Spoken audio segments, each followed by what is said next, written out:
자, 오미크론 발생 이후에 시장의 변동성이 하루가 다르게 격해지고 있죠. 뭐 하루 상승했다가 하루 하락했다가 지난 밤 사이는 이 2거래일 연속 하락세를 또 이어가기도 하고요.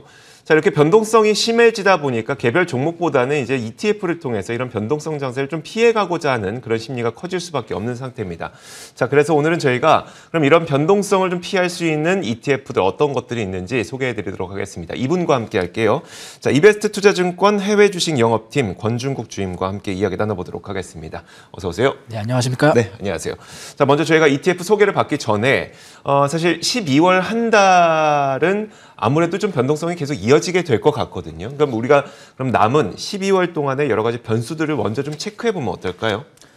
크게 세 가지 정도로 좀 나눠볼 수 있을 것 같아요. 아무래도 일단 첫 번째 같은 경우에는 뭐 오미크론 이야기를 하지 않을 수가 없죠. 다만 네. 이제 이 부분에 대한 분석은 아직까지는 좀 명확한 해답이 나오지는 않은 좀 그런 상황이라고 봐야겠죠. 뭐 좀 갈리고 있는 것 같아요. 뭐 화이자에 대해서는 뭐 백신으로도 예방이 가능하다라고 하거나, 다만 이제 모더나에서는 또 이 기존의 백신으로는 이 뭐 오미크론에 대한 예방률을 낮추기 어려울 것이다. 뭐 이런 상반되는 의견들도 나오고 있고요. 다만 이제 뭐 일부 과학자들 같은 경우에는 이 오미크론이 지금 대부분의 호흡기 바이러스에서 나타나고 있는, 진화되고 있는 일반적인 과정이다. 네네. 그렇기 때문에 뭐 바이든 대통령도 이 부분에 대해서 기존의 코로나 팬데믹처럼 락다운은 없을 것이다. 가장 중요한 부분이죠. 그렇기 때문에 사실 이번 시장에 어떻게 보면 좀 트리거로 가장 크게 좀 작용을 하고 있는데, 그럼에도 불구하고 이 코로나 팬데믹 때와 같은 네. 증시의 좀 주된 변동성 요인이라고 보기는 아직은 조금 어렵다라고 좀 볼 수 있을 것 같고요. 네.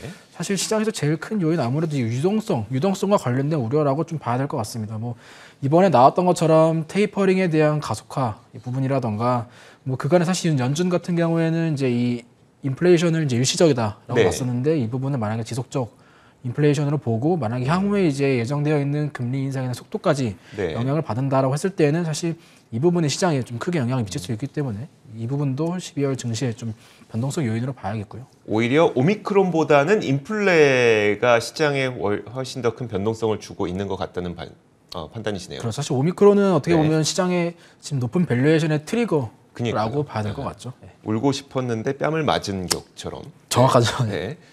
마지막으로는요?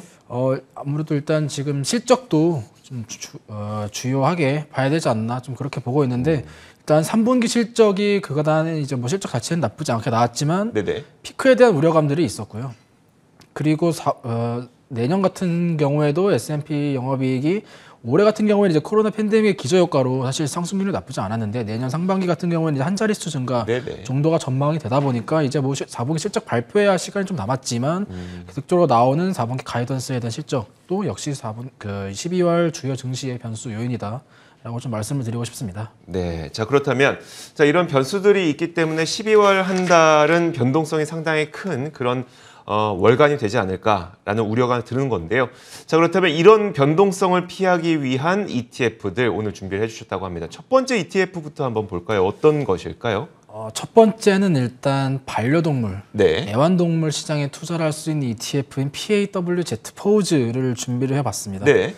사실 이제 아시는 분들은 뭐 다 아실 만한 ETF인데, 꽤 유명한 ETF죠. 그렇죠. 네. 언뜻 들었을 때는 이 변동성, 이 코로나에 왜 갑자기 네. 이게 나왔나라고 네. 볼 수도 있을 것 같아요. 좀 생소하실 수도 있는데, 한 가지 자료를 소개해드리면 미국의 반려동물 산업협회의 자료에 따르면 이 애완동물, 반려동물 산업 같은 경우에는 1994년부터 그간에 이제 뭐 금융 위기도 있었고 네. 코로나 팬데믹도 있었는데, 그 해에도 불구하고 역시 마찬가지로 계속적으로 꾸준히 상승해온, 증가해온 그런 산업이라는 점이 사실 눈에 띕니다. 왜냐하면 이게 이제 폭발적으로 뭐 어떤 메타버스나 뭐 클라우드나 이런 사업처럼 그런 성장을 보이지는 않지만, 그렇죠.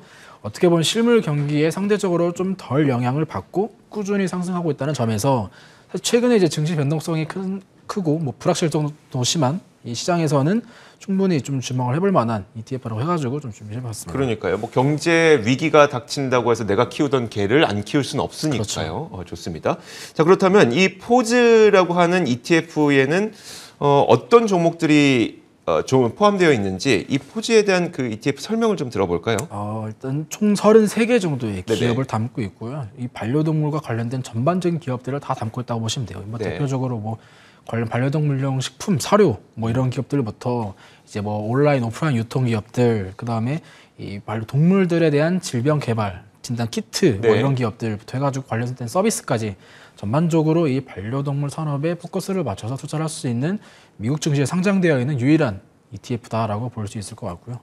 사실 이 산업이 이제 눈에 띄는 점이 구조적으로 증가한다라는 네. 점도 있지만 사실 이 산업은 저희가 주변에서 사실 체감을 할 수 있는 그런 산업이라고 봐야 될 것 같아요. 그렇죠. 이제 기존에 이제 세대가 좀 지나오면서 예전에 저희가 동물을 키울 때는 어떻게 보면 구성원에 키우는 동물 정도였는데 그렇죠. 최근에 1인 가구도 증가하고 2인 가구도 증가하고 네. 하다 보니까 이 동물을 단순히 이제 동물이 아니라 가족 구성원의 일부라는 현상에서 뭐 단어로 표현하자면 뭐 펫 휴머니제이션 현상이다 네네. 뭐 이렇게도 표현을 하는데 그렇다 보니까 뭐 단순히 이제 기존에 뭐 사료 정도가 뿐만 아니라 뭐 영양제부터 건강 검진 굉장히 비싼 유치원에 보내서 뭐 기념일까지 챙겨주는 유치원이요? 네. 그러니까 사실 이제 그 애완동물을 키우는 가구 수, 그 네네. P와 Q와 실질적으로 이쪽에 투자하는 지출한 비용이 Q가 모두 상승하고 있는 이러한 산업이다 보니까 좀 주목을 해볼 만하다라고 해서 차트도 한번 보여주시면 좋을 것 같은데 차트의 움직임도 이게 지속적인 그 상승세를 또 잘 그리고 있네요. 그래서 상장 후의 차트를 지금 보여드리고 있고요. 거의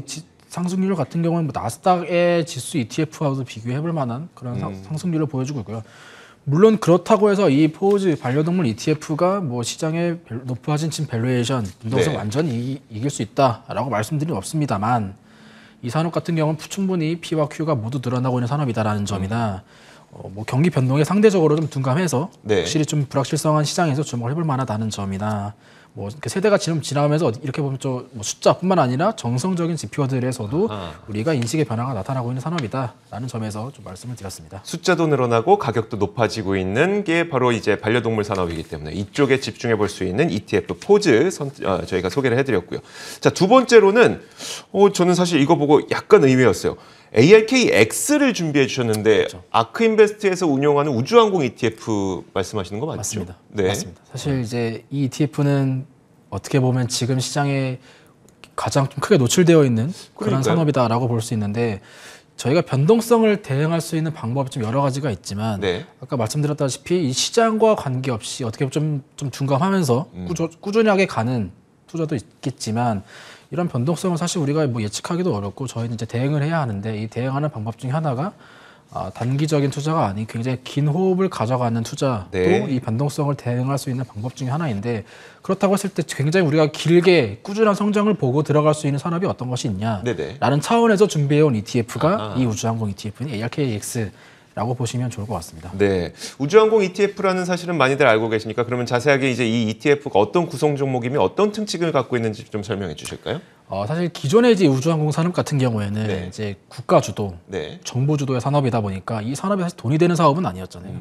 그런데 이 산업이 이제 뉴스페이스라고 해가지고 새로운 시대, 민간 주도의 시장으로 바뀌다 보니까 네네. 이 산업이 기존 연구나 뭐 정부 주도의 산업이 아니라 돈이 되는 수익화가 가능한 그런 산업이 되고 있고 이 ARKX 같은 경우에는 이 올드 스페이스가 아닌 이 뉴 스페이스 이 시대에 맞는 관련된 기업들을 담고 있는 ETF라고 보시면 좋을 것 같습니다. 이 부분이 기존에 상장되어 있었던 우주항공 ETF와는 차별화된 네네. 그런 부분이기 때문에 이러한 점들을 좀 말씀드리겠고요.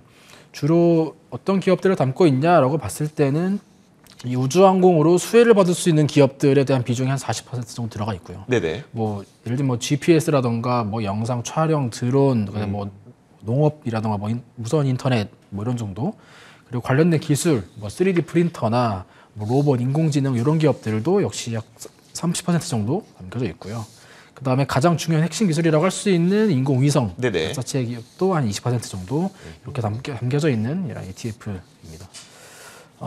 사실 이제 우리가 긴 호흡이라고 계속 말씀을 드렸는데 이 산업이 사실 아직까지는 이제 성장 초기에 있고 네네. 굉장히 성장하는 산업이다 보니까 이렇게 최근에 이제 증시 빠질 때 많은 좀 변동성을 보여주고 있는데 네. 이 산업 이 성장 시장 규모로 봤어도 보면 이제 차트 보여드리겠지만 굉장히 사실 이제 꾸준하게 상승을 하고 있는 그런 산업이기 때문에 우리가 이제 좀 길게 가져갔을 때 나중에 어떻게 보면 산업의 성장에 기대할 수 있는 그런 산업이기 때문에 이 ETF를 지금 시장의 변동성에 뭐 적극적으로 당장 오늘 들어가거나 네네. 뭐 어떤 차익을 단기간에 보는 것보다는 이 시장 변동성이 좀 우리가 장기적으로 기댈 수 있는 네네. 그런 상품이라고 판단을 해서 아하. 소개를 해드렸습니다. 알겠습니까? 그러니까 앞서 소개해 주셨던 이 반려동물 관련 ETF인 포즈의 경우에는 이런 그 변동성 장세에서 상대적으로 그 뭐라고 할까요? 포트폴리오의 손실률을 좀 방어해 줄 수 있는 측면에서 소개를 해주신 거고, ARKX의 경우에는 물론 변동성에 훨씬 더 크게 노출되는 ETF인 것은 분명하지만 오히려 이럴 때에 좀 긴 호흡으로 미리미리 챙겨갈 수 있는 그런 ETF로 소개를 해주신 거네요. 네. 자, 두 가지 특성이 약간 다릅니다. 이 두 가지 특성에 맞춰서 자신의 좀 입맛에 맞게 선택해 보시면 좋을 것 같습니다. 자, 이렇게 저희가 오늘은 변동성 장세를 좀 피할 수 있는 ETF 두 가지 소개해드렸습니다. 지금까지 이베스트 투자증권 해외 주식 영업팀 권중국 주임과 함께 이야기 나눠봤습니다. 고맙습니다. 감사합니다.